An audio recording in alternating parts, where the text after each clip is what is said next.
Hello, everyone. Welcome back to the Sanderlanche. I am Dak. With me, as always, is Data? Joe? And Jamie. So this week we are doing Shadows of Self, Mistborn Era 2, Book 2. We are doing chapters 20 through to 23. In these chapters, quite action-packed. So, as we suspected, Wax finds he meets the dog in the darkness. So Tensoon is just as grouchy and lovable as we remember, which is great. So they hang out, they go through, they find like the ripped up books that Bleeder has just graffitied all over the place, and then they encounter some of Bleeder's monsters that she's created somehow. As this is all going on, they like Tensoon's talking about how the Kandra are moving among the humans up top, and Wayne sees firsthand the Kandra are trying to calm down the riots and stop them from getting any worse. But Bleeder's agents use that weird Kandra melty syringe to uncover their ruse, and so the people just are inflamed even more. And then, as they're going about, they realize that the governor was taken and turned and is actually being Bleeder the whole time, and has been for some time apparently. So that just throws an entire wrinkle to their plans, and then sadly, Bleeder gets away and leaves the governor's bones behind. So the chase is on. I think that about covers it. Get ready, everyone. The Sanderlanche is about to begin. Riddle me this now and riddle me that. Does anyone really know the mind of the bat? Wherever you're going, whatever you do, a man in the dark keeping watch over you. So poison the ivy with your crocodile tears. We're climbing the vines to the heart of your fears. Can you tell me, has something changed? The rewards are zero, cause I ain't no hero. Do you know it when you go strange? Is your taunting true? Am I as crazy as you? Check my head, I guess the joke's on me.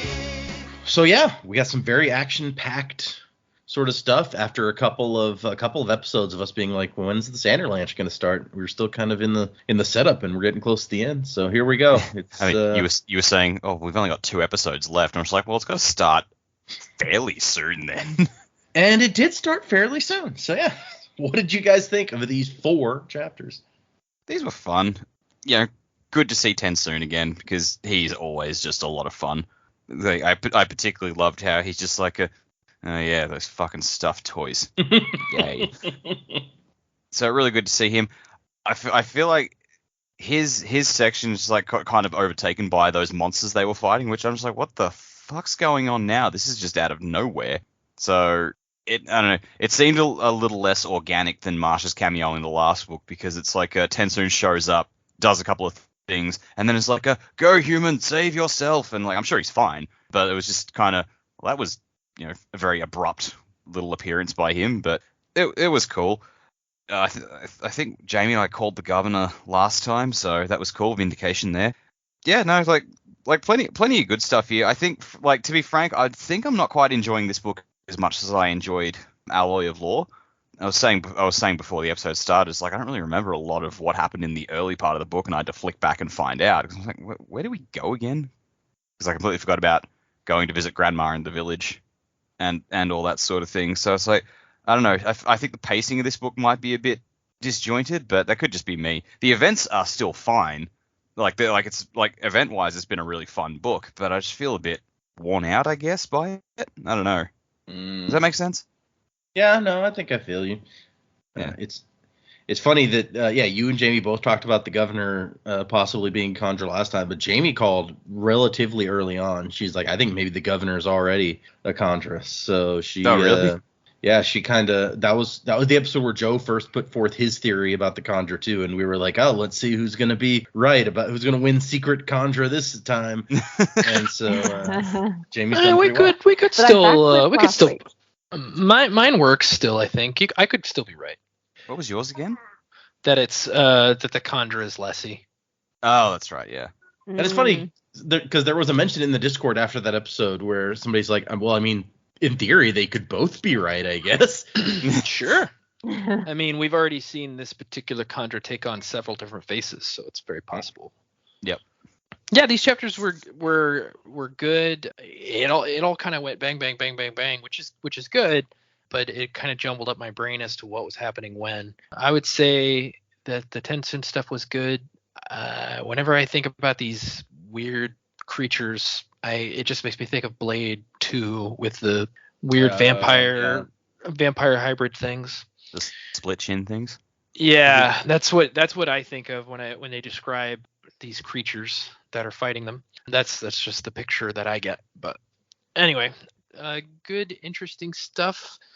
Wax puts it together with the help of Wayne with the leftover chewing gum. I really like that. I thought that was a nice touch. That was cool. And then there's a lot of pressure on Marasai here at the end of the section that we read. So pressure's on, I guess, to make a good speech. Yeah, to save the city. No big deal. Save the city with a speech. Who'd have thought that would be the climactic moment in the book? So yeah, I'm interested to see the end. But yeah, I maintain my theory could still be correct, even though we know that the Kandra was the mayor. The Kandra has been many people, so. But yeah, no, the Kandra. There's all sorts of possibilities. You never know. Kandra could be everybody. Wayne That's might true. be the Kandra. I might being be locked the in a Kandra. closet. Who knows? Yeah, you might be the Kandra. Joe's Kandra. Yeah, I am Kandra. Oh, it's like everyone's gonna come back. It's like, oh my god, I thought you were dead. It turns out it was actually Kandra. Fucking Granite Joe coming back. Yeah, I like how and we could say this for when we get into it, but I like how when Tensoon changes into like the other creature to fight, they specifically mention he doesn't have genitals. I'm like, okay, cool. It's like, is that really important, Wax? To Wax it was. Yeah, I mean, I always like when the Sanderlanche kicks off in the book. I enjoy the fast pace of things coming together, and yeah, we really were getting to a point where it's like, it has to start like now. Tensoon, I'm glad that we got to see him. Those monsters just sort of creep me out a bit. And the book pages, as they were going through them, I was like, I don't know. I feel like you're being led astray here. And then, yeah, it was just really keeping Wax away, I guess. But I was pretty pleased when that resolution came out about the governor.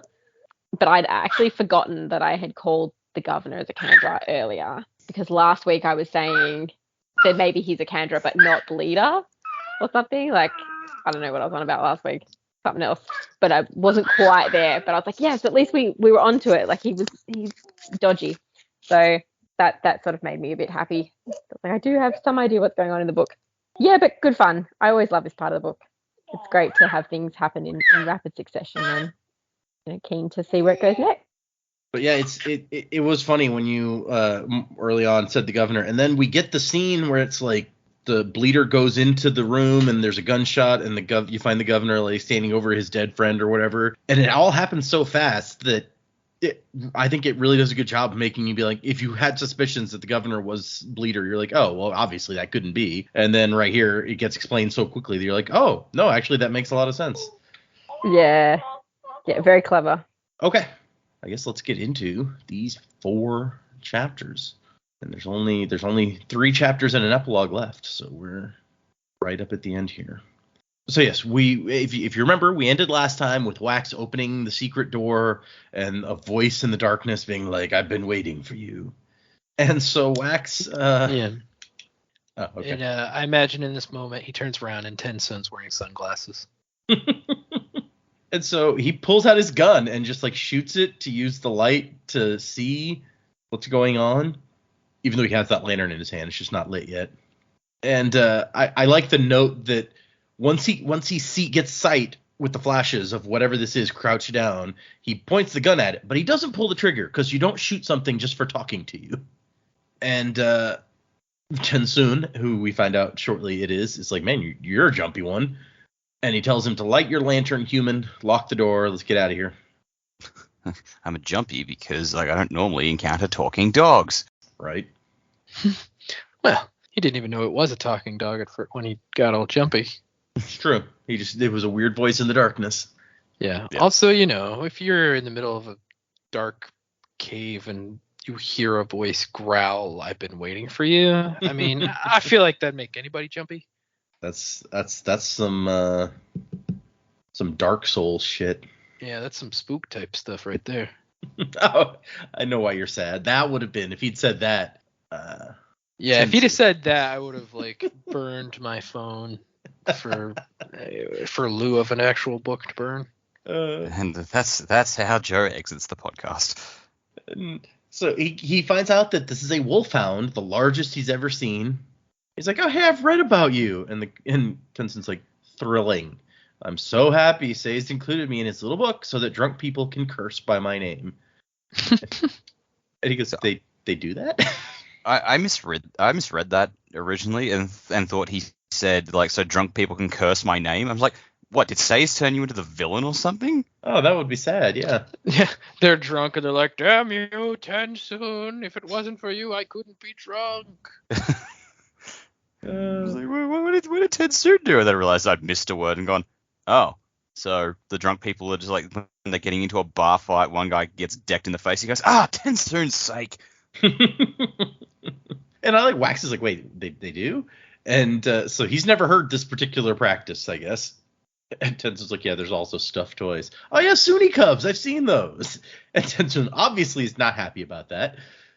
And Wax is thinking, I don't know many legends about this creature, or how many of the legends about this creature are true, but if it's even a percentage, then I probably shouldn't fuck with him. So that's interesting. Apparently, there's like not just a little info out there. He doesn't just know who Tenzon is. He's like, there's lots of legends about him.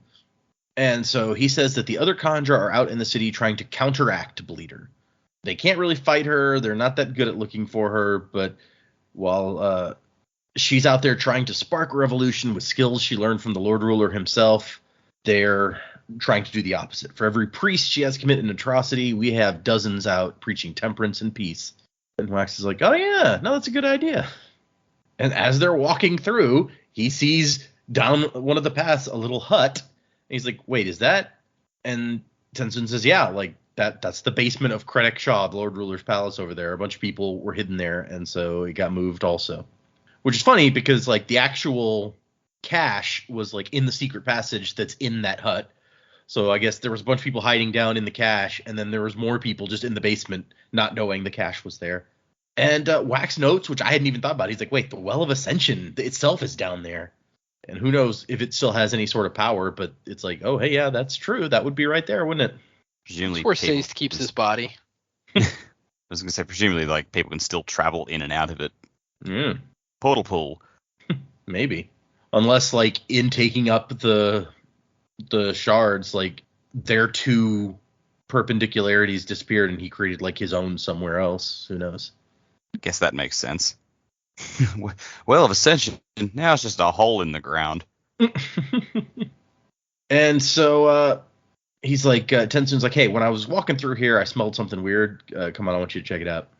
And he mentions how the younger generation doesn't really want to visit even this place because their lives now are better. They don't want to remember the past. And he's like, I guess I don't want to remember it either, but for different reasons. And so they go into the room that it wasn't until Wax points out what it is that I realized, but they go into the room that was like the Kandra prison back in the old days, with just a bunch of like holes in the ground that had like metal grates over them once upon a time. And in one of the pits is just a bunch of pieces of paper, a very old copy of the Words of Founding, so old that it was handwritten, and Bleeder has scrawled all over him and ripped it apart, writing things like lies, lies, lies, or I was there, or nobody, or it was. All right. I was there, Gandalf. I was there 3,000 years ago. Oh, boy. And Wax is like, so what'd you make of this? And Tenzon's like, I didn't really stay around long. I don't really like this room. And that's when Wax realizes, oh, this is the place where they locked him up, waiting to be executed. He's like, yeah, this is not my favorite room in the homeland. Man, you're like 1,000 years old, and you're in that pit for like 7 months. Yeah, that's nothing. I mean, it feels like an eternity when you're in there, I'm sure. The times you're imprisoned probably stick out in your memory. That's fair.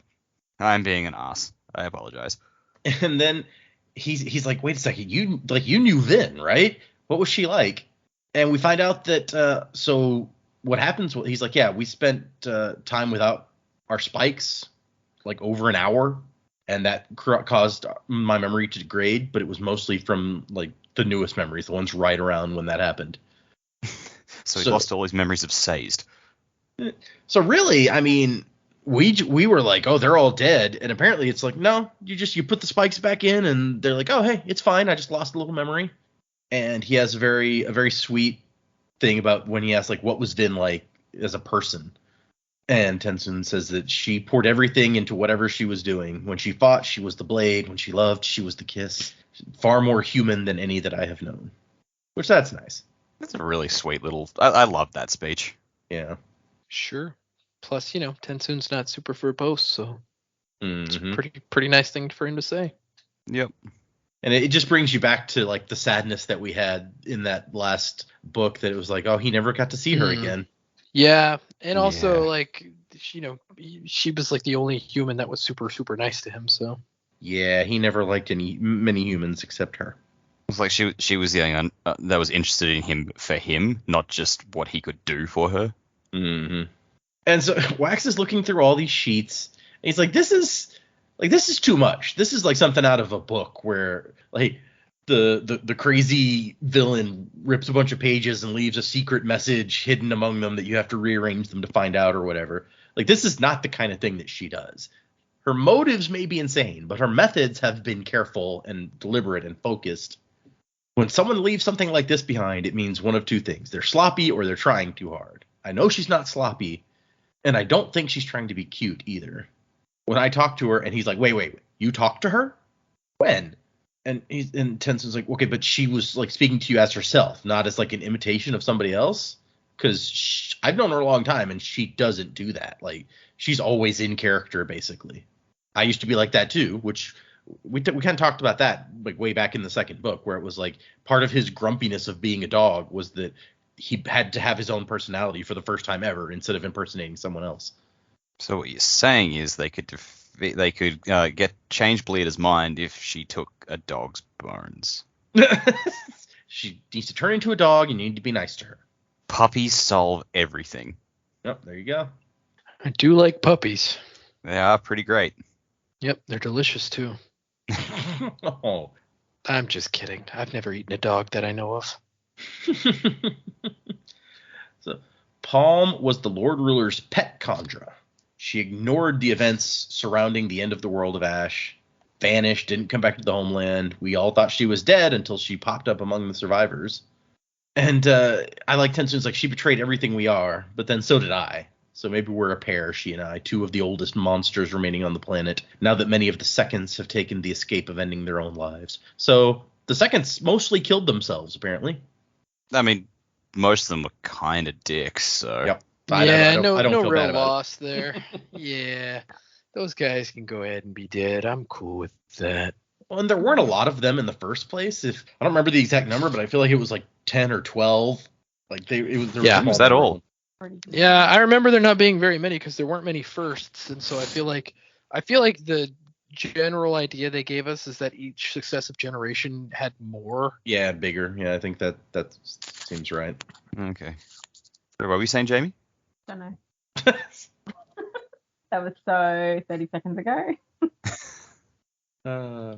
Sorry, I was trying to find if I could see how many of the second generation there were on the wiki, but I'm not really seeing it. So I just heard there weren't a lot.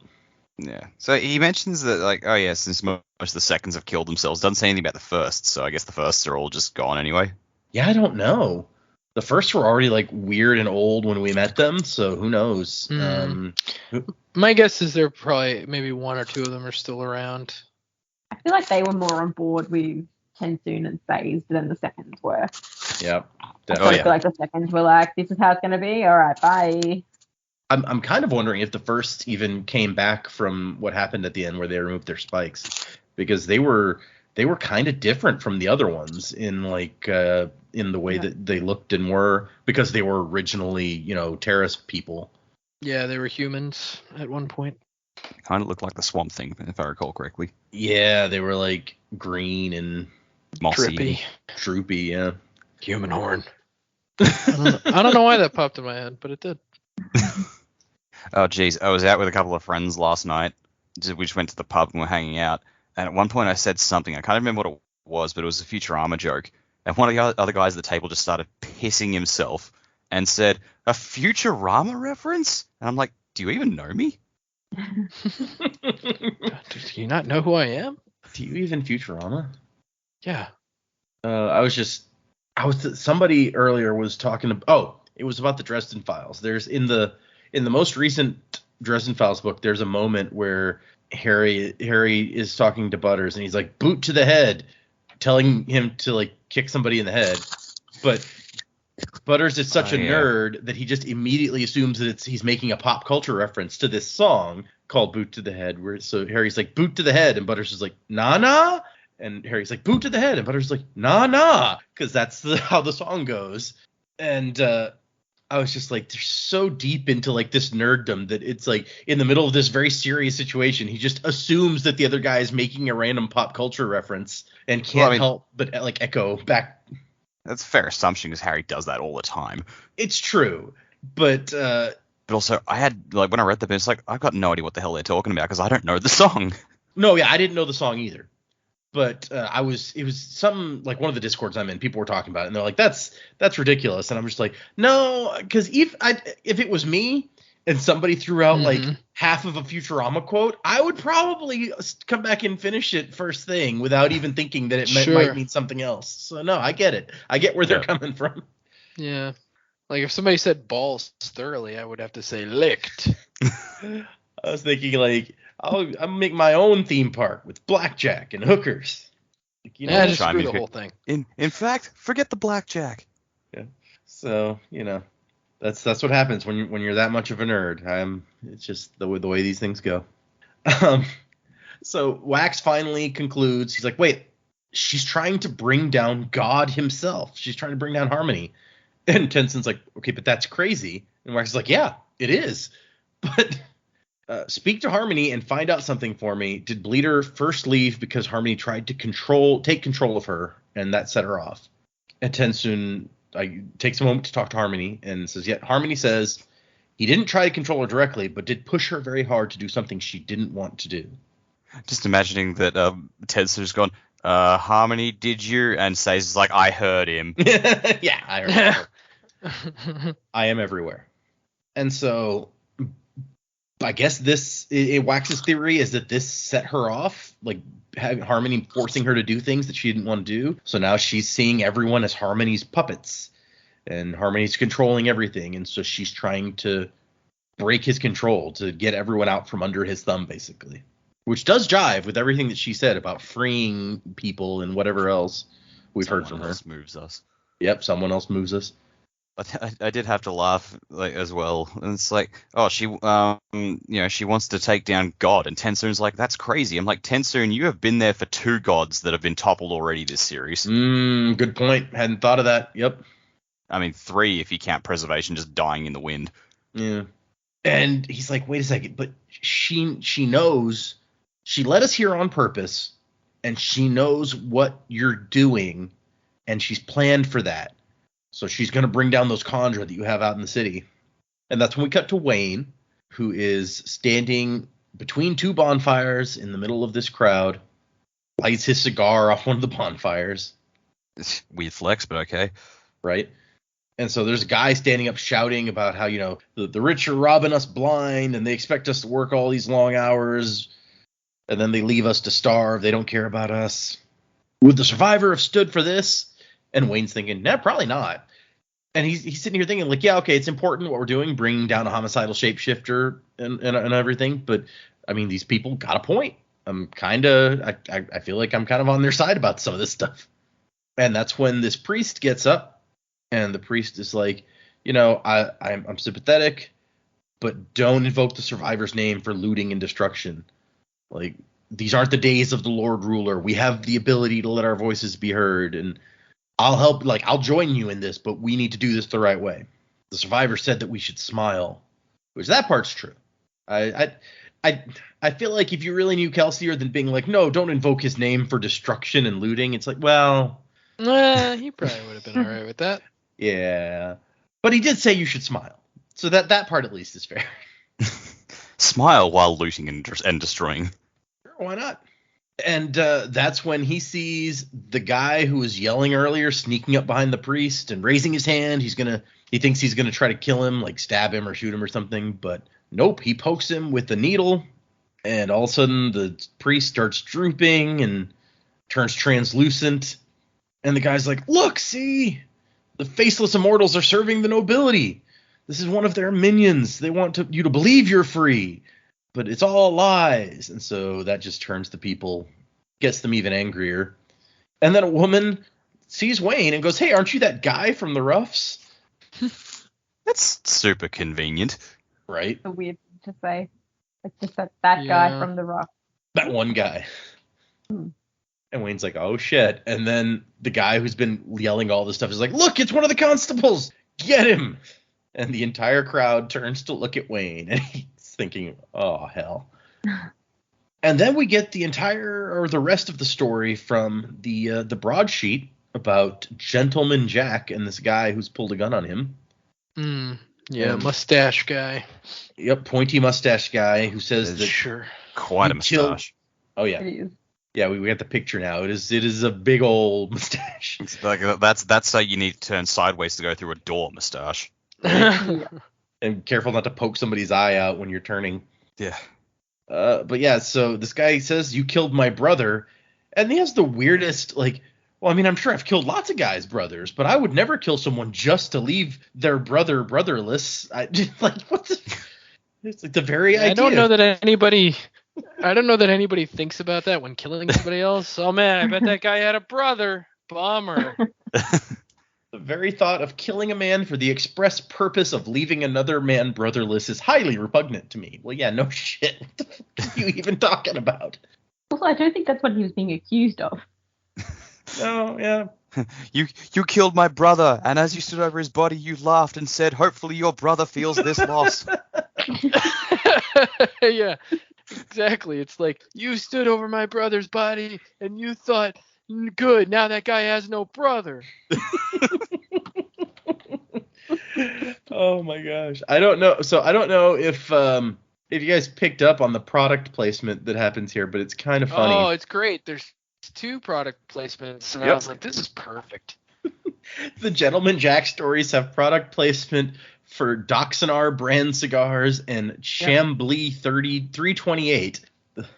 And also whatever clothes he was wearing with like that tailor or whatever. Oh yeah. That's from a finely woven shirt from the daughter of the owner of Giles and Giles on the corner of Canton Avenue and Tronchet Way. Tailors of exquisite and tasteful dress shirts.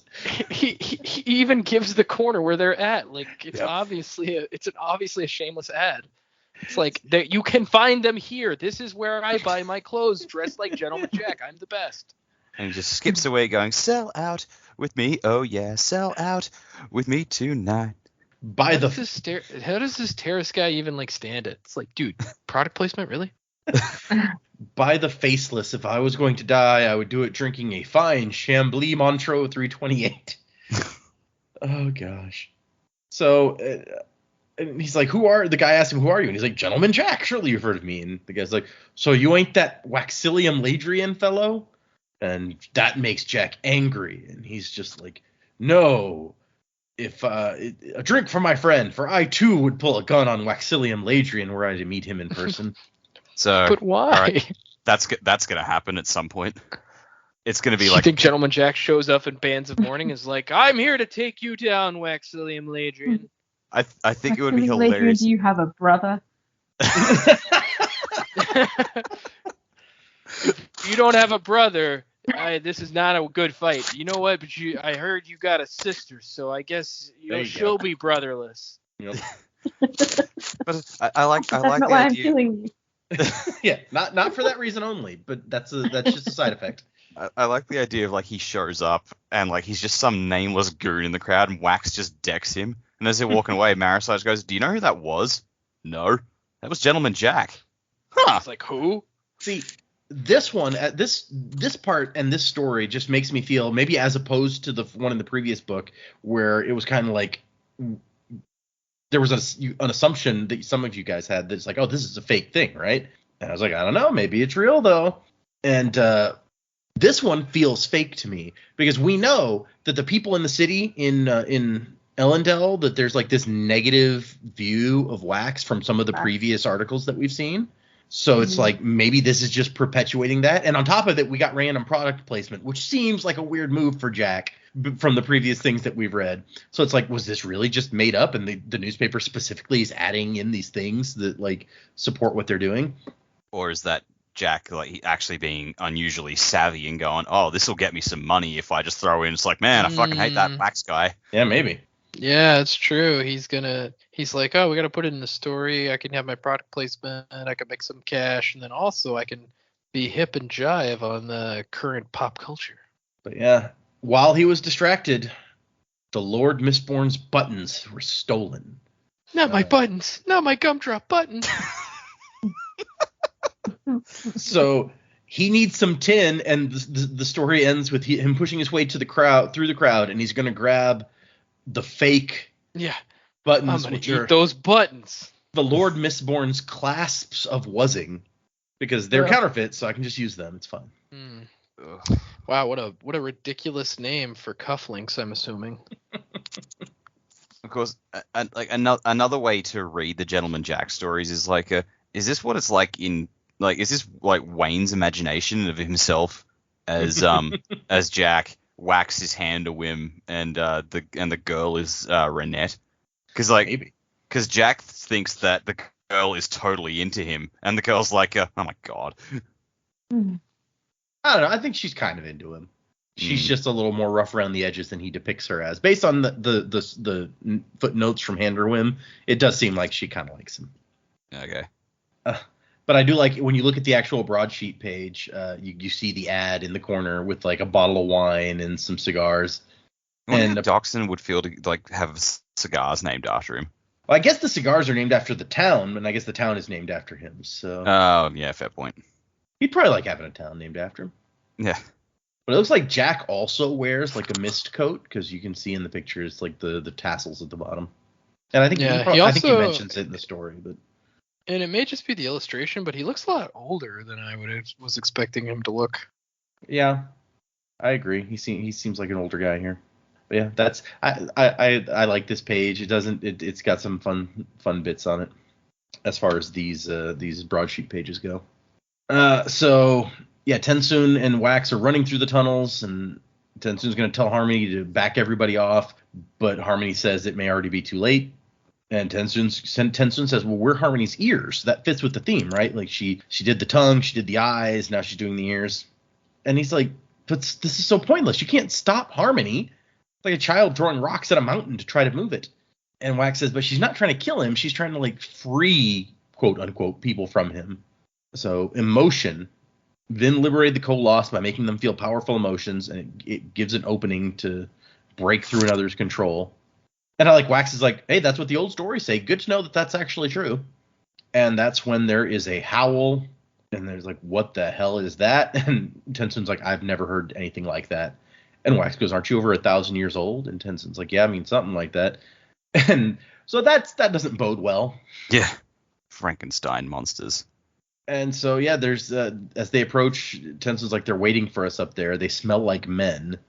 And there's more howling. And he's like, wait, that's men? And so, yeah, there's creepy hemalurgic creations that Palm has somehow created. She doesn't just kill, she ruins, Tensoon says. And Tensoon goes and grabs some bones and transforms. And Wax is impressed by how fast it happened. He's like, it happened in a burst. The canine bones and skin and stuff just dropping.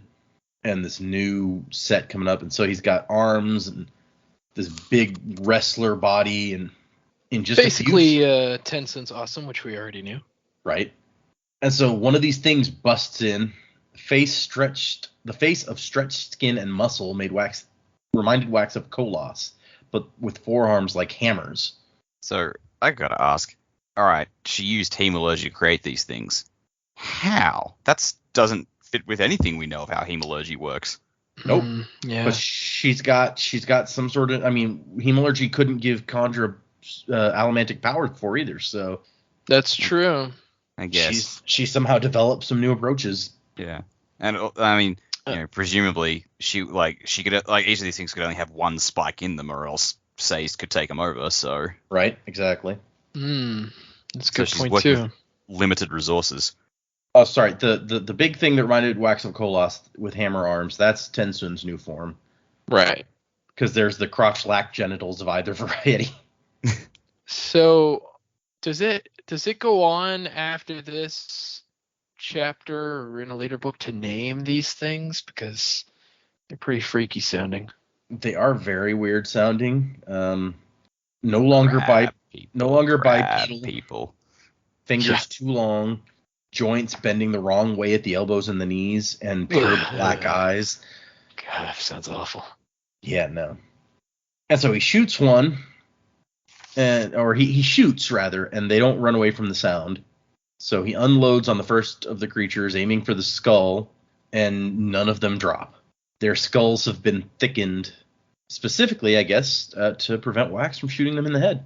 So that part reminds me of like a Klingon. Like that's what I think of there. Like they have big, thick forehead skulls. Brow ridges. Yeah. And so Tensun just wades in and like starts smashing them.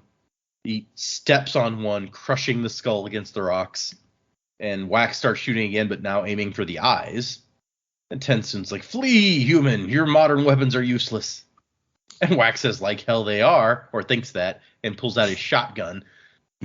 Slaps the first creature across the face with the shotgun before he shoves it in his mouth and fires. Bits of it colored the wall as it fell crashing. Oh, nasty.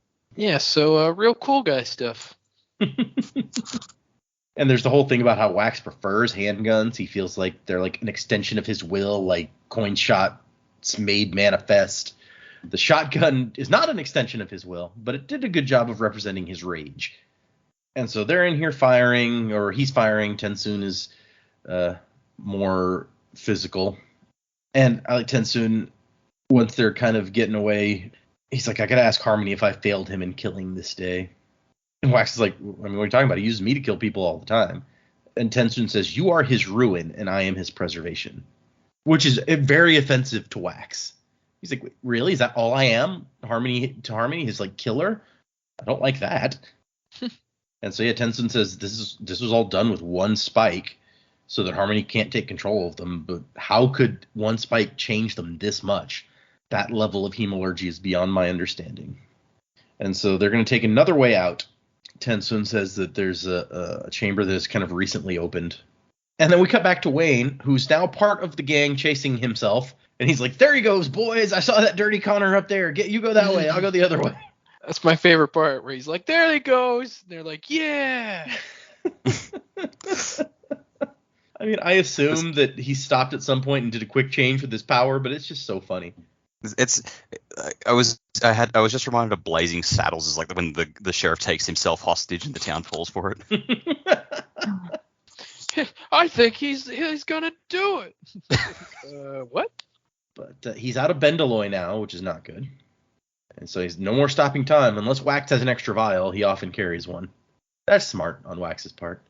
And that's when, as he's approaching the governor's mansion, I think, isn't that what it says? Well, he puts some gum in his mouth, and then he hears a voice coming through the mist with an accent that's just slightly wrong, but in a profound way. And suddenly, he knew who Bleeder was impersonating.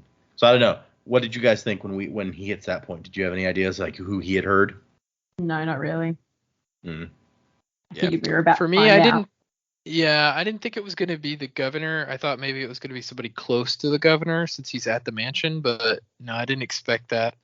Right up until Wax realizes it, I didn't realize it. When he sees the gum on the windowsill, I was like, "Oh, never mind. It is the governor." I think I knew. I was predicting it last week. I'm just like, yeah, all right, I think this is it. So we cut back to Wax and Tensun, who are at this new entrance that is broken open. And Tensun's like, "Okay, now we got to climb out of here." And before long, Wax realizes where they are. Tensun's like that fungus that lights stuff up has spread in here. And Tensun says that Harmony made sure it got in here. He wanted to make certain no person was ever trapped in darkness in this place again. And that's when Wax realizes that they are in the pits of Hathsin, the place where the geodes containing adium once grew. And so he's like, "This is where the survivor got his arms all cut up. This is crazy." The climb's actually easier with these holes now, though. Considerably less scrapey. Yeah. And Tensoon's like, I can see why Palm would want me distracted, but what happened down there? That was specifically for you. Why is she trying to distract you, Wax? Which this has been the thing the whole book almost is. In some way, this is personal to Wax, and it just keeps coming back to like Bleeder is focusing on Wax. Why? And he's still not sure. Maybe my theory is right. Yeah, Joe's theory might explain it, all right. But he ends this chapter thinking that Bleeder hasn't managed to kill the governor yet, but he thinks he knows why she wants to murder the governor with an audience. And that's the end of part 2. And then he emerges from the hole in the ground and into the street and realizes, hey, this is the shop where Gentleman Jack buys his shirts. No, he gets back to the governor's mansion, finds Aradel supervising everything. So, judging from his sour expression, he was rather displeased with the governor's plan. And he meets up with Marisai, and they exchange passwords. And she's kind of worried because she hasn't seen Wayne in a while. And Wax is like, it's fine, he'll turn up. And she lets Wax know that she's found proof that the governor is corrupt. And Wax is like, okay, well, let's make it through tonight, and then we'll do something about that. And Wax says, we'll hand him over to the courts, but not a mob. Have you checked on your sister? And she says, no, but I've been intending to. And he goes, okay, you check on your sister. I'll look in on your father after I talk to the governor. So there's for Joe. He hasn't forgotten that Lord Harms is up there. I don't know. It just seems like a ridiculously long amount of time for some guy to be stuck in the dark on top of a building. I'll check in on your father. I got to change his bucket. Yeah, it's like when you play Arkham Asylum and you find that nurse in that one, I think in Arkham Manor, and then you're like, you hide somewhere, and I'll see you later. And then a million years later, I mean, I know it's all supposed to be the same night, but a million years later, you come back to that place and she's still there, and you're like, oh yeah, I forgot about you. Yeah. Man, I want to play that again. It holds up. The graphics don't quite hold up, but the story's still, pretty good. Yeah. I'm still playing that new Ninja Turtles game.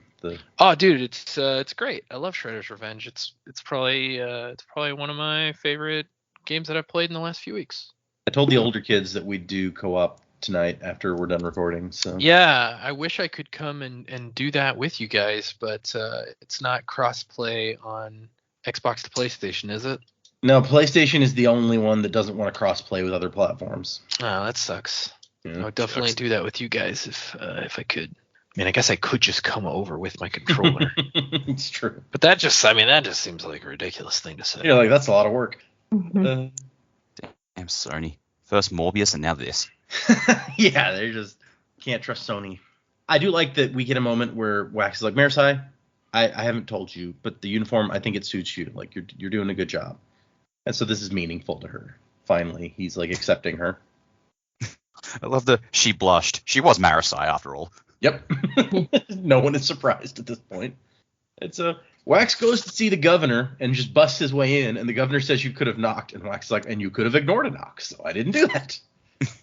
And they exchange passwords. So Wax is like, okay, good. I know that this is the real governor, which no, not really. Just the same governor. It is, yeah. It's the same one. That didn't make it through. I feel like the password system was flawed to begin with, because as we know about Kandra from the first trilogy, it's like they interrogate people a lot of times before they take their bodies, so it would have been very easy for her to get that information out of him if she had taken over his body like recently. Yep, but it was the best Wax could do on short notice. I don't know what better, what else are you going to come up with? Secret handshake. Yeah, dance of some kind. It's like, Palm's great at imitating people, but she sucks at dancing. Wax. Yeah, Kandra by nature have no rhythm, so. That would be hilarious, actually. I imagine the second generation would be like John Lithgow in Footloose and would just forbid forbid music in the homeland. Yeah. Sure. Yeah, no. And Tensoon's just like, but I just want to dance. He's the Kevin Bacon of the piece. I mean, Kevin Bacon probably could do the voice for Tensoon. Sure, I can see that. Sure. He was in Hollow Man. He could do it. God, that movie. Wow, yeah. that's a dick cut. That movie's irresponsible. That movie. Wax walks over to the windowsill as he's thinking. He taps his finger, and then squish, he finds a wad of chewed gum stuck there. And that is when everything falls into place. Bleeder has set this whole thing up from the start. She deliberately alerted him by wearing Bloody Tan's face. Like, she initiated this on purpose, which means in all likelihood, she already had all her pieces, all her ducks in a row. She was ready to go. She chose when to get Wax involved. And so he's like, what was the best place to hide? I know.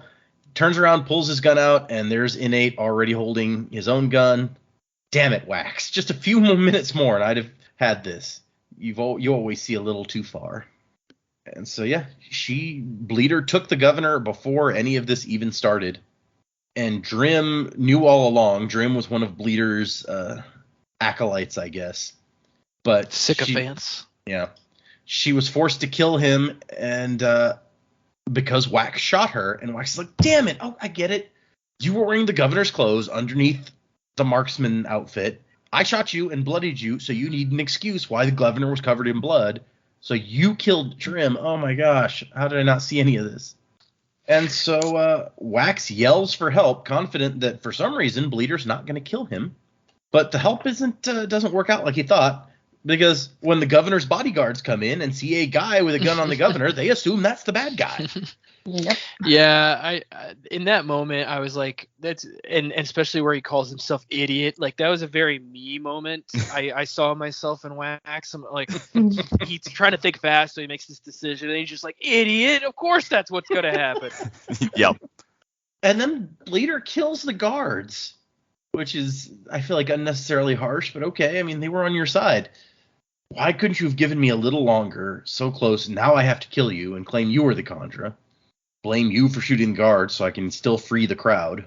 And then Melon, who's playing dead guard, comes up and tries to stick that needle in, but Bleeder still has some speed going on.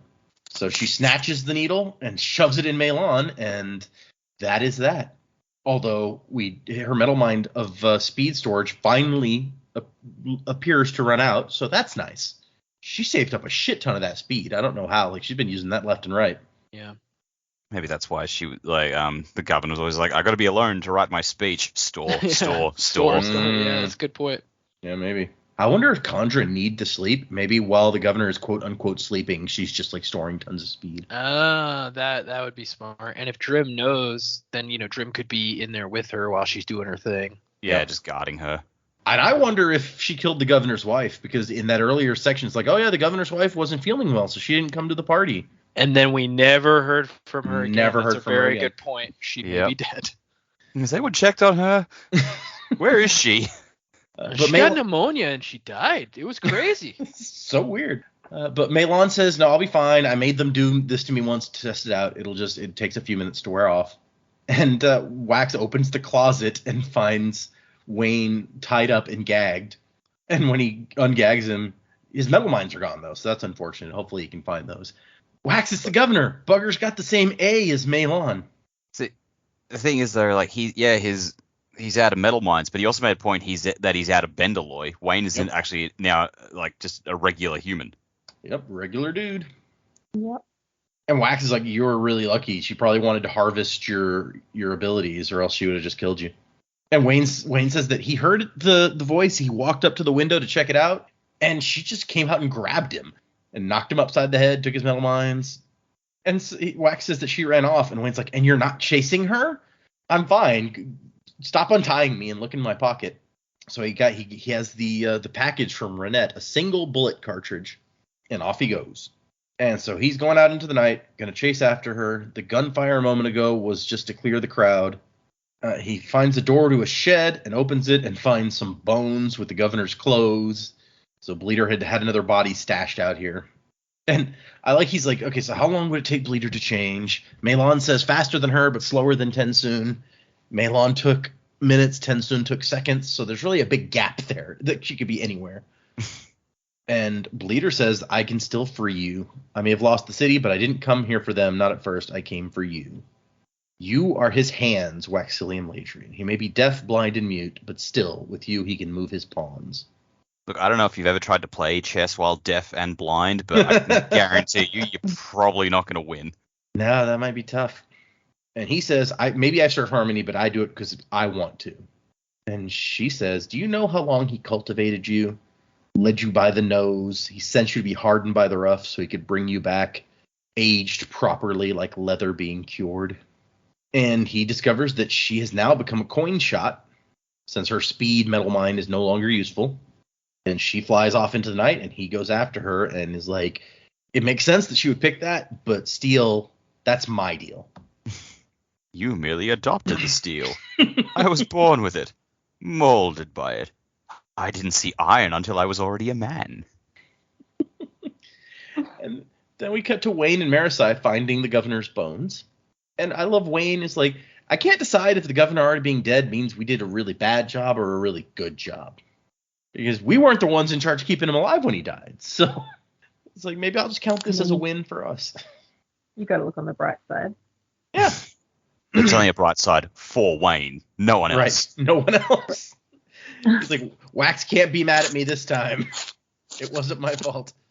The governor is dead, Marasai whispers. And Wayne says, yeah, having your skeleton removed tends to do that to a guy. What does it mean? Marasai says. And he says, well, he won't be making it to his tap dancing lessons. This Wayne, yeah? Shut up. Yes, ma'am. It did create some great imagery in the mind, though, of a tap dancing skeleton. It's true. Do love those tap dancing skeletons.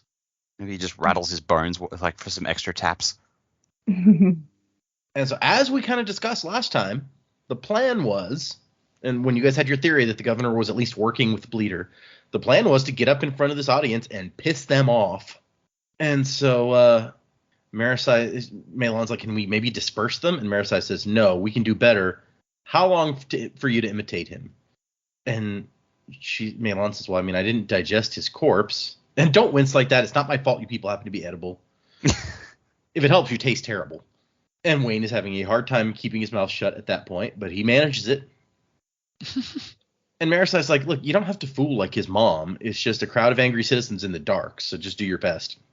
And Wayne is having a hard time holding himself quiet, and finally Marasai notices and is like, what's wrong? I didn't mean to snap at you, Wayne. And he goes, no, I don't mind. Then what? Well, I just always assumed, that humans tasted wonderful. Nope. You're really wounding my self-esteem. Maybe I'm different. Want to gnaw my arm a bit? I can heal. It's fine. Well, not at the moment. And Marasai sighs loudly and just says, Melon, work on the bones. I need to rewrite your speech. And that is the end of the section. Oh, my goodness. That was great. That may be my favorite Wayne moment of the book, where he's like, I just assumed that we tasted awesome. No, okay. I'm kind of with Marasai on this one. It's like, Wayne, for fuck's sake, now is not the time. Is it ever the time for anything Wayne wants to say? If anything, this is very much less the time than the other times. Okay, let's get into predigments. We have 3 chapters and an epilogue left, and honestly, they're mostly pretty short. This is going to be the smallest section of that we've read of this book. This next section. Oh wow! So we're going to get through it. What do you think? What's going to happen? How are we going to wrap this stuff up? So Renette's bullet, I feel like, is full of melty stuff. To make Bleeder go all wibbly and start shedding or whatever, however you want to put it, long enough for Wax to grab a spike. I'm having a really awkward mental image of like he hits her with the bullet, she starts melting, and then he reaches in and grabs the spike and is about to pull it out, and that's when she starts panicking and tells him why she was after him the whole time. Which, I gotta be honest, I still have no idea why she's targeting him so much. Okay. I've really got nothing in that regard. Like, I still want to say Mr. Suit has put her onto it somehow, because I think he could have easily just lied to Wax when they were in the carriage together. If another reason, like, I was going back for other things, I'm like, what have I forgotten from the start of the book? And like, oh yeah, the thing with the coin from his childhood. I feel like Mr. Suit had to have put her up to that. So right, yeah, because we talked about it at the time, like, who else knows about this coin? Yeah, I think that's how it's going to go. But I feel like maybe the epilogue will have him going back to the village and talking to his grandmother for some reason. Trying to convince her, yeah, ferrochemical powers did this, and she's like, nah, not buying it. I don't know. Yeah, there's so much stuff really in the book, and I'm just like, well, how's it going to tie into the ending if it even does? We had that whole thing of the inventor's daughter who kept showing up earlier as well. I'm like, is she connected to all this? I don't see how. And I feel like if she was the secret bad guy, then we probably would have seen more of her throughout most of the book. But I don't know.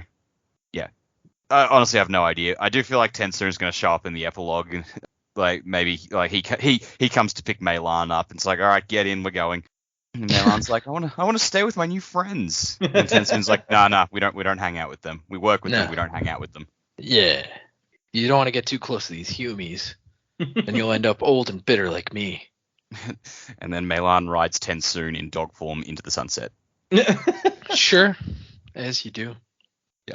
Yeah, you're not wrong. It feels like there's a bunch of threads still hanging, and you're like almost to the point where like, how could these possibly all get tied up? But then again, that is how we end up feeling as we approach the end in most of these books. Like there's no way that the final empire could wrap up and then beat the Lord Ruler in the time that we have left. Like something else has to happen. It's fair, but like I feel like there were just so many disparate things that were set up at the start and just haven't been touched on for fucking ages.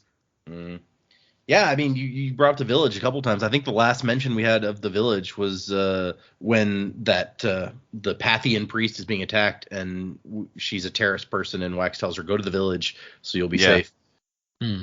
So what do I think? So I do.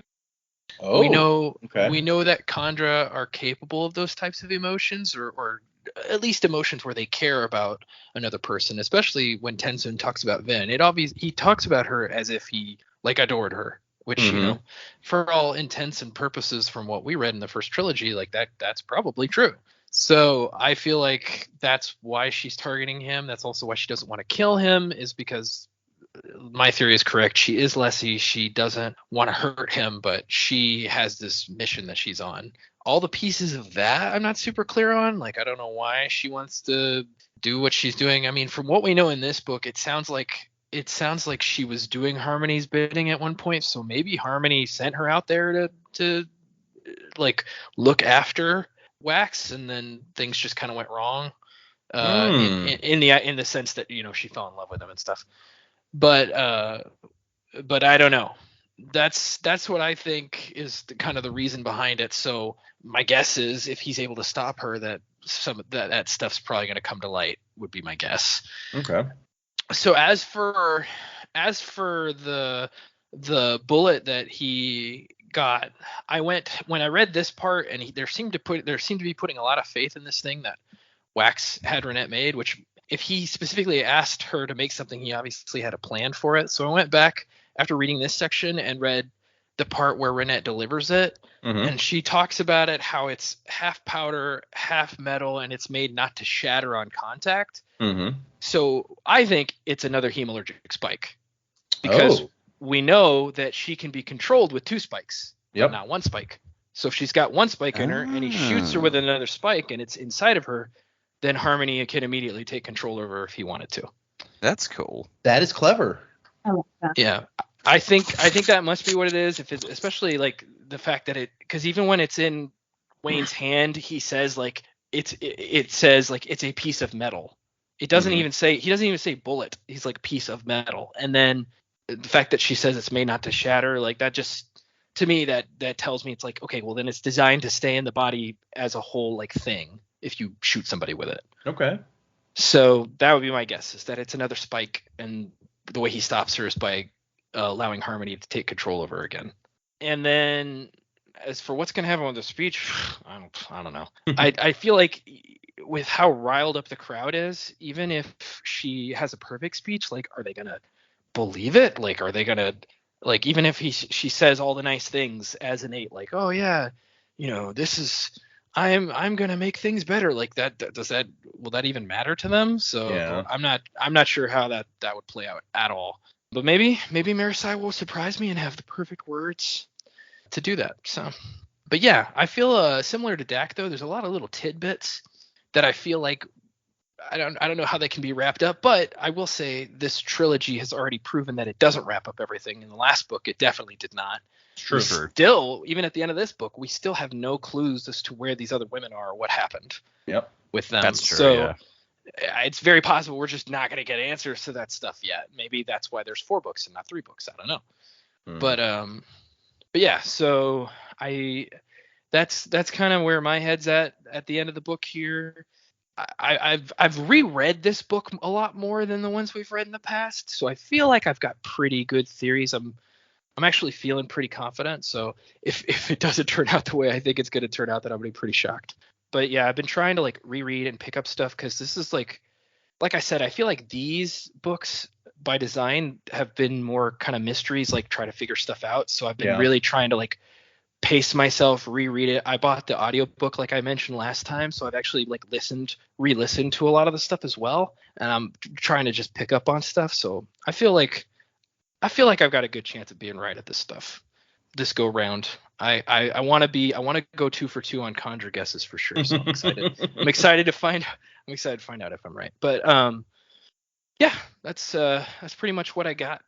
See, I found the Leslie theory interesting from the beginning when you first proposed it, because just like the emotional ramifications alone of that would be really interesting to see. And I feel like actually this last chapter had a little even support for that, because Wax says, well, Bleeder must have wanted to steal your metal powers and that's why she didn't kill you. But if it really was Leslie, then Leslie's also friends with Wayne, right?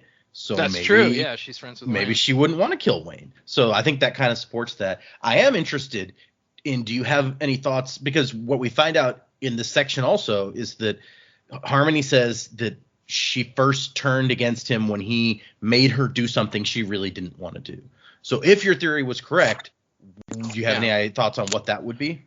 Yeah, so that's a good question. So I will say, the reason I feel like this theory is supported even more is because we start the book with the story of Leslie and Wax meeting. It's like, that's why? True. Like, we haven't really been brought back to that for any reason. It's like, why is that story there? It feels like it's important, right? So if Harmony was in control of her at that time, and let's say he's like, oh, go take care of this guy. If she did fall in love with him, which is what I'm theorizing, which is why she doesn't want to hurt him and all that other stuff. If she really did fall in love with him, my guess is it was not just random. And I think I might have mentioned this before when I originally theorized that it might be Leslie. It wasn't just random that she got shot, because we both, at this point, if she is a Kandra, we know that she's not dead. Like, that doesn't kill her. As we know, if she is the Kandra, she's still here. So obviously that didn't kill her. So that means that Wax killed her, quote unquote, killed her, but that had to be a show, because what would be the purpose of it otherwise? Like, the Kandra has to make Wax think that she's dead for some reason. So my guess is Harmony probably told her that she needed to do that, and she didn't want to do it because she was in love with him. That would be my guess. Okay, I see what you're saying. That makes sense. Because like, what, I mean, you know, what, and maybe there was other things she didn't want to do.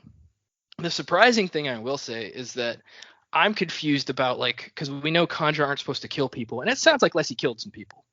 So I'd be surprised. She killed people just in that section. Like, we saw her kill a guy to save Wax. Yes, exactly. So I'd be surprised if she is the Kandra, I'd be surprised to know, like, how she got around that.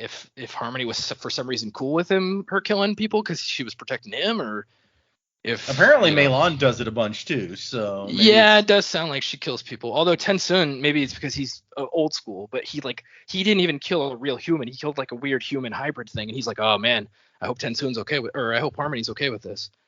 Like, it's interesting to me, the different like perspectives on what is okay and what's not okay for them to do.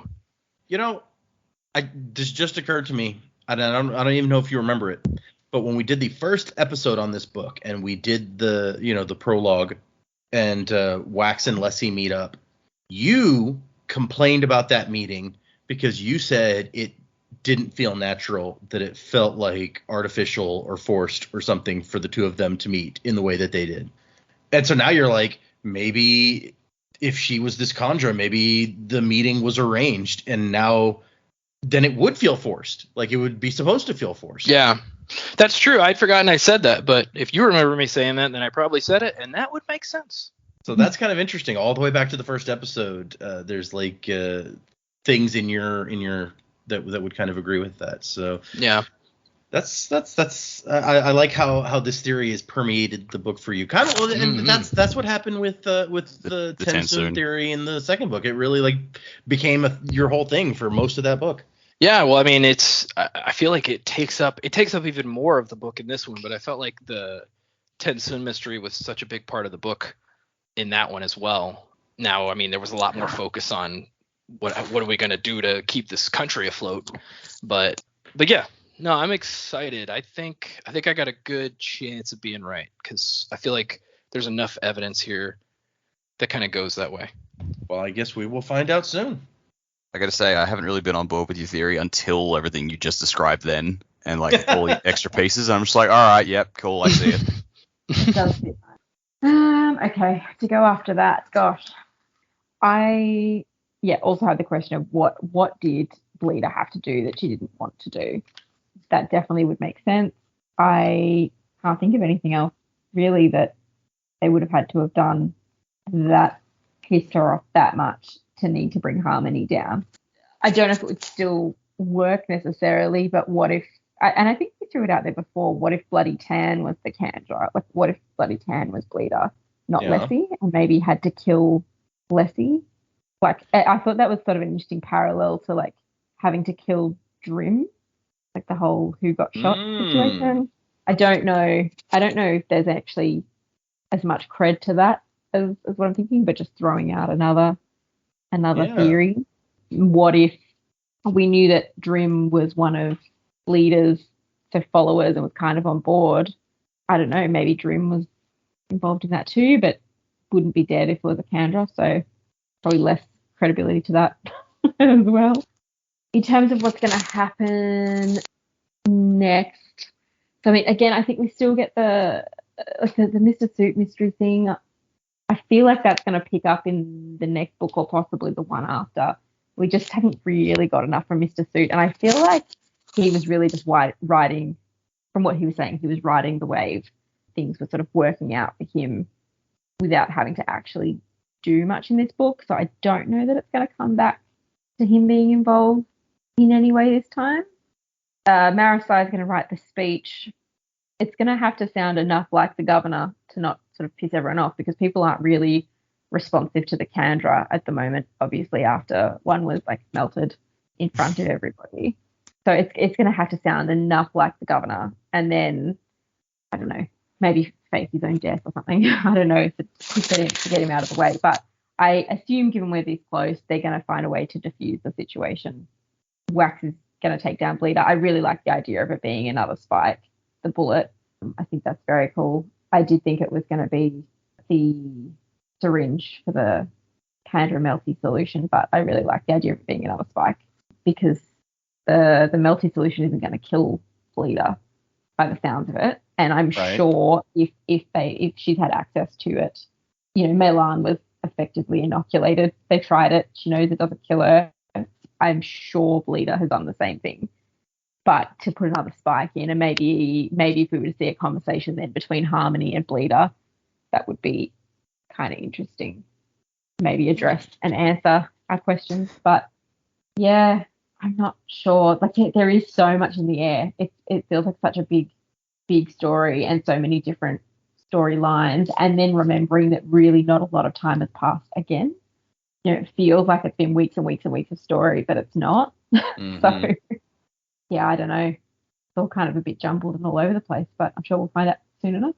See, I like your Bloody Tan theory. I think it's got almost as much like emotional potential as Joe's theory, because, you know, it still involves this very emotional moment in his life. And we know that Palm was like a very old school Kandra, right? And that very dedicated to the contract.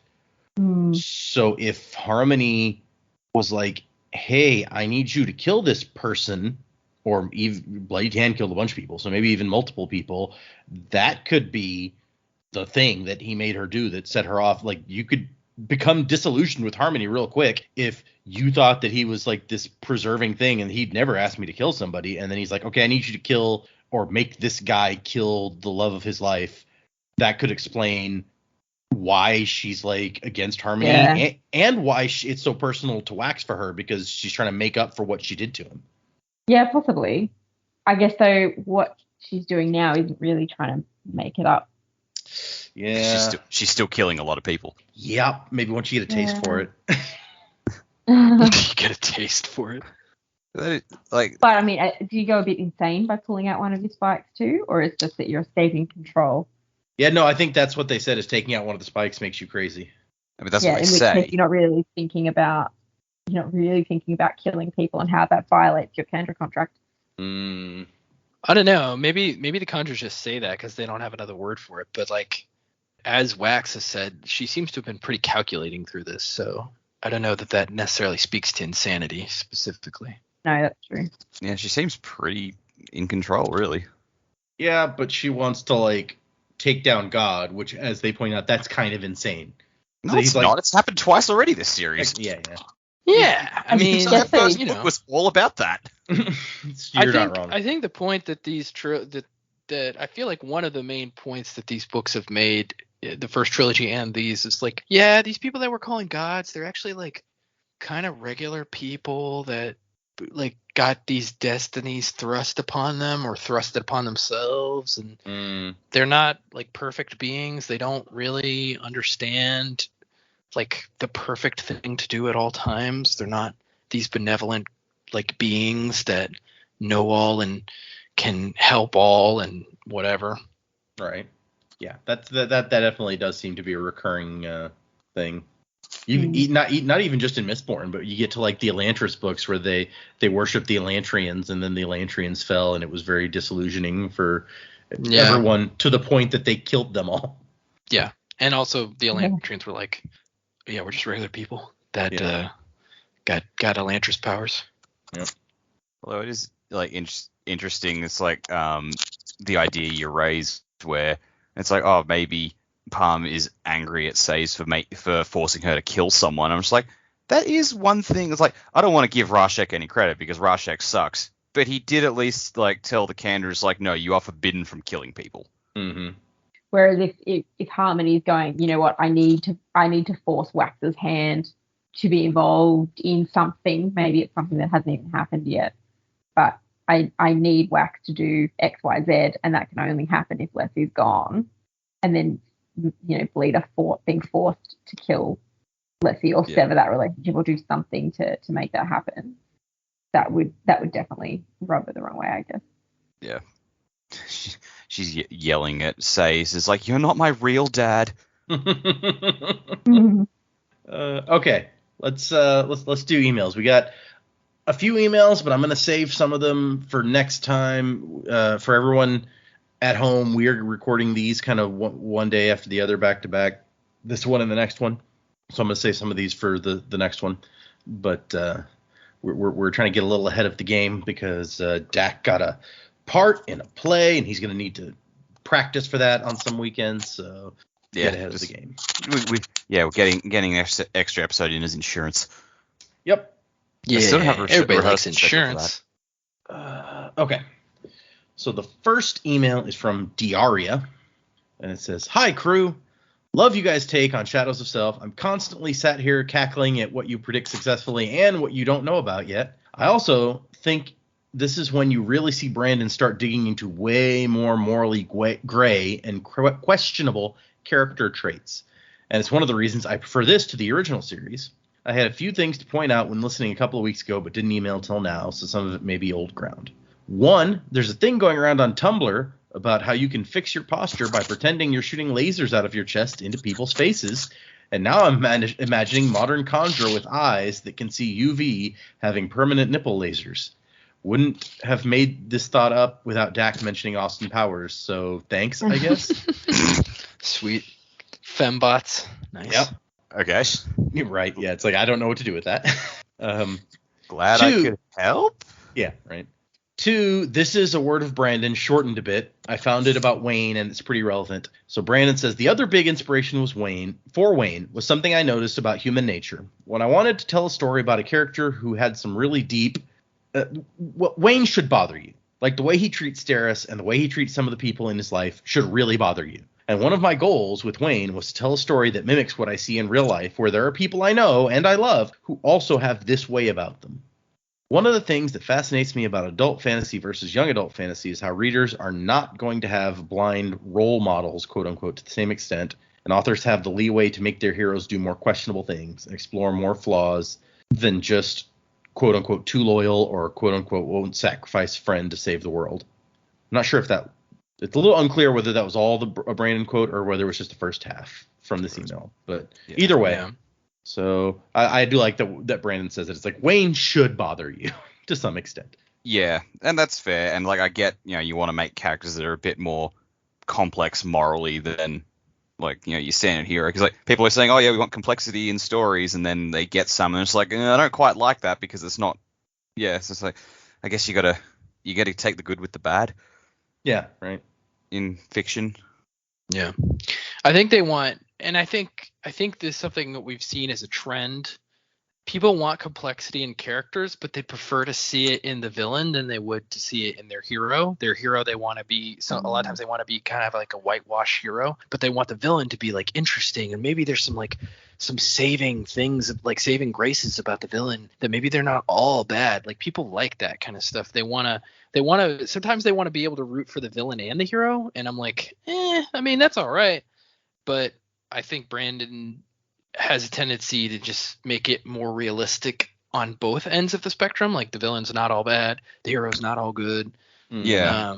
So I think that may be why a lot of people are drawn to that, because it's kind of refreshing to get complexity in a hero rather than just in a villain. Yeah, I feel like interesting villains has been a thing that's been around in literature for years and years, and it's become popular again.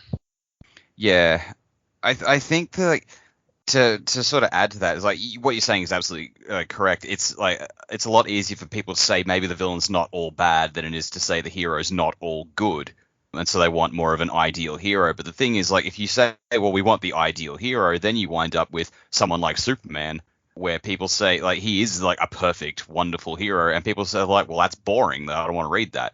Yep. Which I disagree with that assessment. I think Superman is great, but like when you go for the complexity and you make a hero a bit more ambiguous, it's sort of harder to root for them. But then, like, by the flip side, if you make them too perfect, then people just don't care because they're not. People don't find that fun to read, which is, I think, like it's a very hard position to fall in. Yeah. Yeah. With your thing about Superman, I would say the most interesting take on Superman I have seen, because I'm not a big Superman fan, but I really like the Justice League cartoon that came out in like the late 2000s, because Superman, he was Superman, but a lot of stories that were more Superman central in that Justice League cartoon basically focused on how, like, he's kind of an arrogant guy. He thinks he can do everything.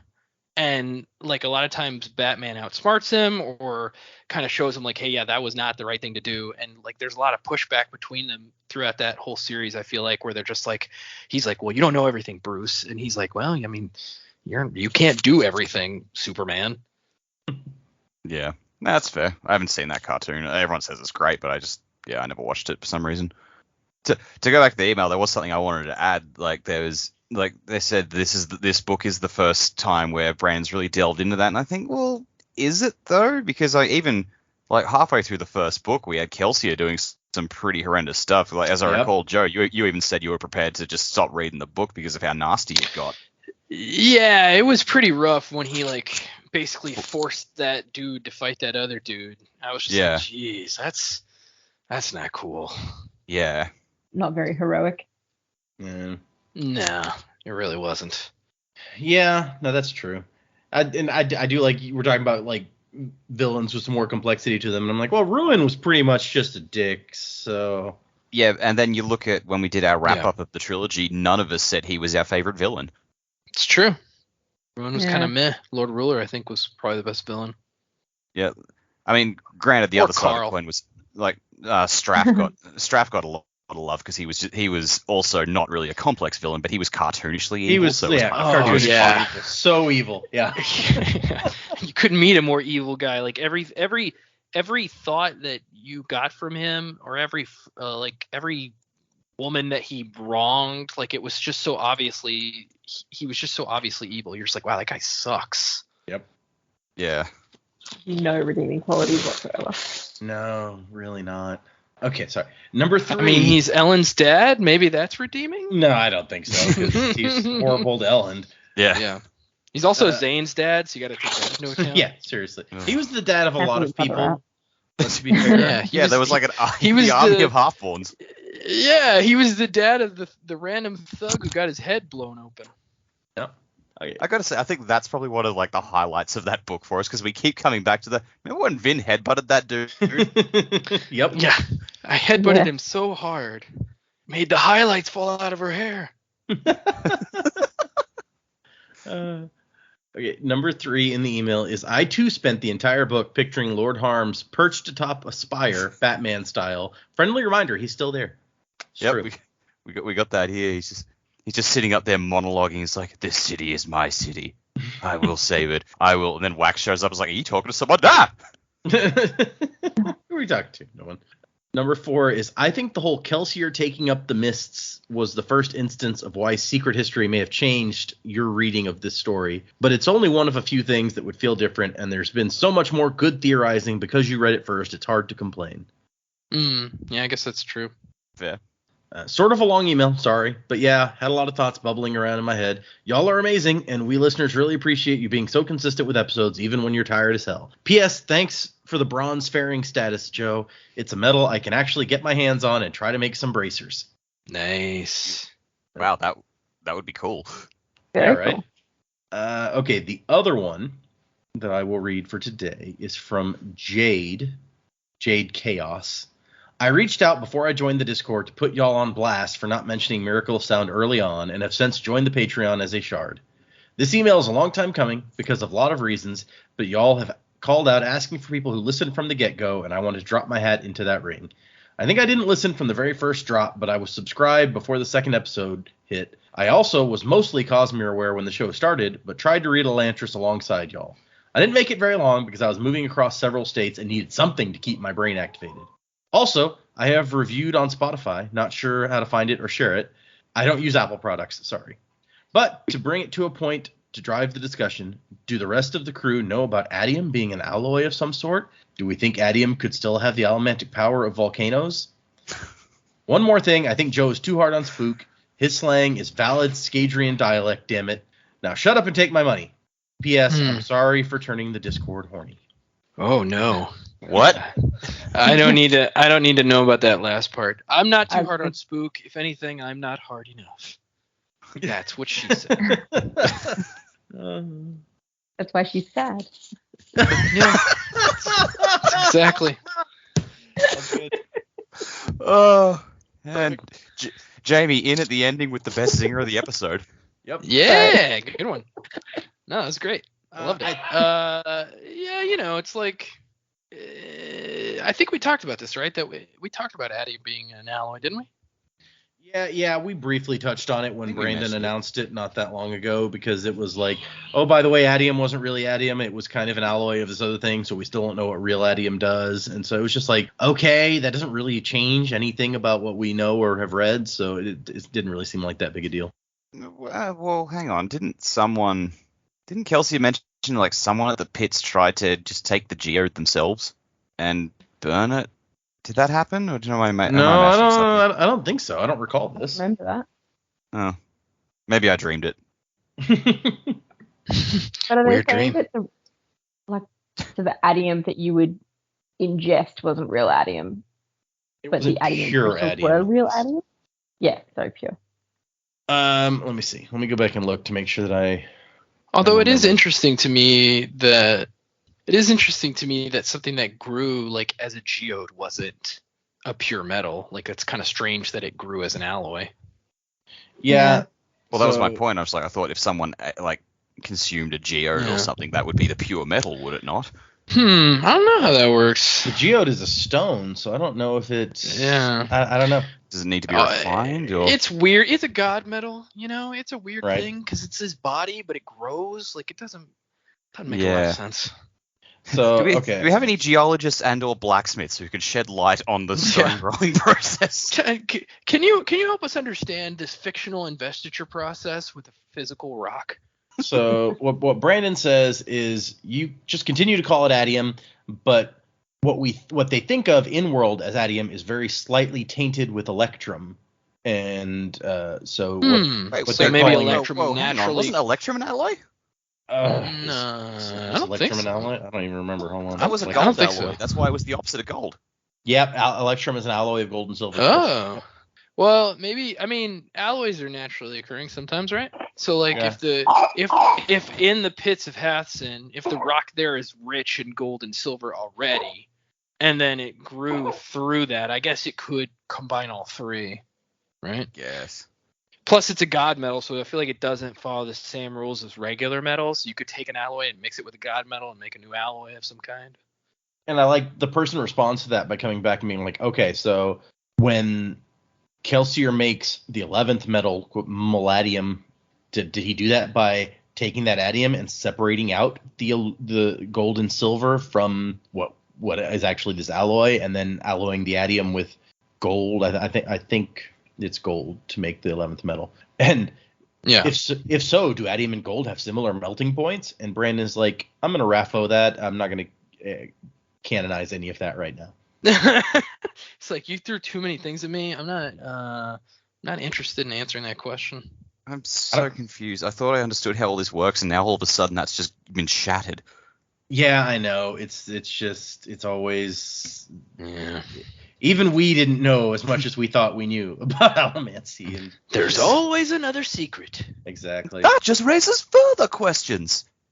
So yeah, I mean, we talked about it, like I said, very briefly when this first came out, like a few months ago or whenever it was. But I'm just like, for our purposes, I don't know that it makes any difference. Maybe going into the future at some point it will, but it doesn't really change anything about what we read. So God, I don't think it's as big a deal. It's like that voodoo shark all over again. Voodoo shark. Oh, you haven't heard that one? So, you know the terrible, terrible fourth Jaws movie with Michael Caine? Yep. Yeah. Yeah, so the whole premise of that movie was like the shark, like it was another shark, but it was trying to get revenge on the family that killed the shark from the first movie. Oh, okay. And they kind of just left it at that in the movie. It's like the shark is following you, it wants revenge. I'm like, well, that's kind of ridiculous. So like the novelization of the movie decided, well, we're gonna try and come up with a reason for why the shark wants revenge. And it turns out the shark was just an instrument. There's actually a voodoo priest somewhere who wants revenge on the family as well, and it like possessed the shark to hunt them down and do it. And it was like, why does the voodoo priest want revenge? What? This Word. just raises further questions. Yeah, no. Yeah. Voodoo Priest Wants Revenge. That's a new band name, I call it. Voodoo Priest Wants Revenge. I like it. Okay, so yes, if you want to send us emails, sanderlanche@gmail.com. It may be a while before you hear yours because, like I said, we're going to be a little bit ahead.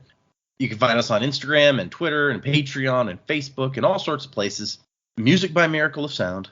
For the next episode, we are finishing the book, the last 3 chapters in the epilogue, and after that, we are continuing on to Bands of Mourning. So that is where we are going here. Am I forgetting anything? Did I leave anything out? I think I touched everything. Yeah, you're good. Okay. Touch. Oh, No touchy. wait. Sorry, that email, they said I reviewed on Spotify. I was like, we've definitely read at least one review off Spotify. Yeah, somebody sent us a picture of their review on Spotify, and I think Joe did give them a thing. But I'm trying to, I don't know. I feel like we have to draw a line somewhere. So it's like, if you send a picture of your 5-star review on Spotify, then we'll do the thing. Sure. I don't know if just being like, hey, I did review. I'm like, We gotta be able to read the review. So Yeah, if you made a review on Spotify, please send it. We will read it. But I think on Spotify it's just stars. Like you just put in the. we gotta. I mean, you can write something. You may, and maybe not on Spotify. Just make a comment. Take a picture of the 5 stars. Make a comment. Send it to us, and we'll read it. So thanks everybody for listening. Remember, finishing out this book for next time, and then moving on to Bands of Mourning. Wuzzing to the time of next. Colo.